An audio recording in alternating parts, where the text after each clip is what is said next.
বরগুনা জেলা পরিষদের ডাকবাংলো থেকে মা ও দুই কন্যার মরদেহ উদ্ধারের ২৪ ঘন্টা পেরিয়ে গেলেও মৃত্যুর রহস্য উদ্ঘাটন করতে পারেনি পুলিশ।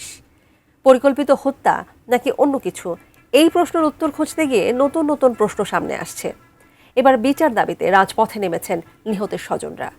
বরগুনা প্রতিনিধি মোহাম্মদ মাসুম বিল্লার পাঠানো তথ্যচিত্রে ডেস্ক রিপোর্ট। বুধবার বিকেলে জেলা পরিষদের ডাকবাংলো থেকে ইতি রানী ও তার দুই কন্যার মরদেহ উদ্ধার করে পুলিশ। ঘটনার পরদিন বৃহস্পতিবার বিকেল পর্যন্ত ময়নাতদন্ত সম্পন্ন না হওয়ায় শুরু হয় নানা আলোচনা সমালোচনা। অবশেষে বিকেল ৫টার দিকে ময়নাতদন্ত শেষে তিনটি মরদেহ পরিবারের কাছে হস্তান্তর করা হয়। পরে মরদেহ নিয়ে বরগুনা শহরের প্রধান প্রধান সড়কে বিক্ষোভ মিছিল বের করেন স্বজন ও এলাকাবাসী। এ সময় বরগুনা জেলা প্রেস ক্লাব সড়কে মানববন্ধন ও অবস্থান কর্মসূচি পালন করে দ্রুত বিচার এবং প্রকৃত অপরাধীদের গ্রেপ্তারের দাবি জানানো হয়।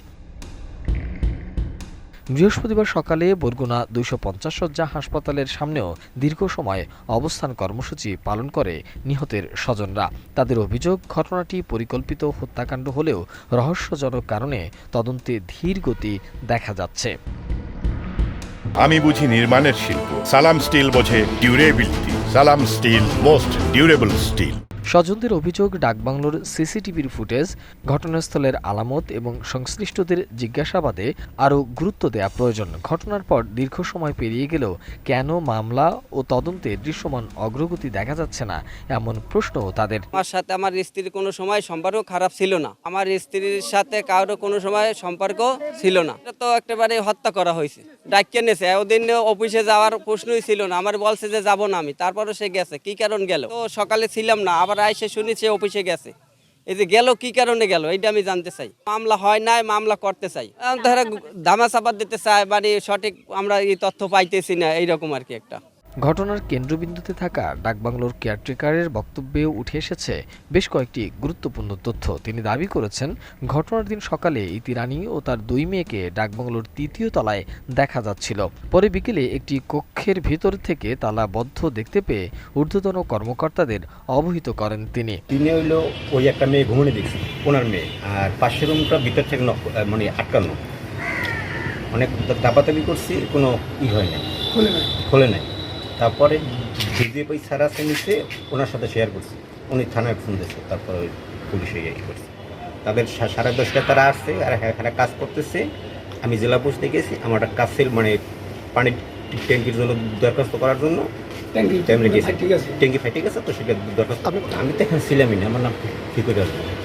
একটি ডাকবাংলোতে ৩টি মরদেহ, অসংখ্য প্রশ্ন। আত্মহত্যা নাকি হত্যা, এখনও মেলেনি সেই উত্তর।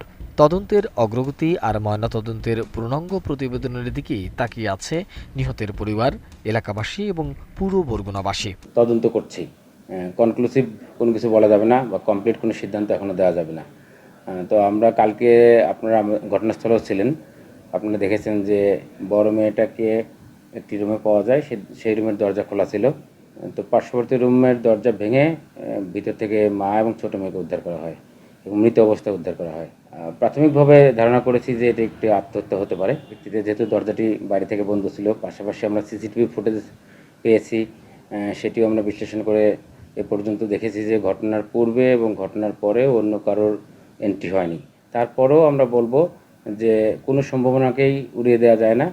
আমরা তদন্ত করছি, আমরা দেখছি, আমরা কোনো ক্লু পেলে সেই ক্লু অনুযায়ী আমরা আগাবো।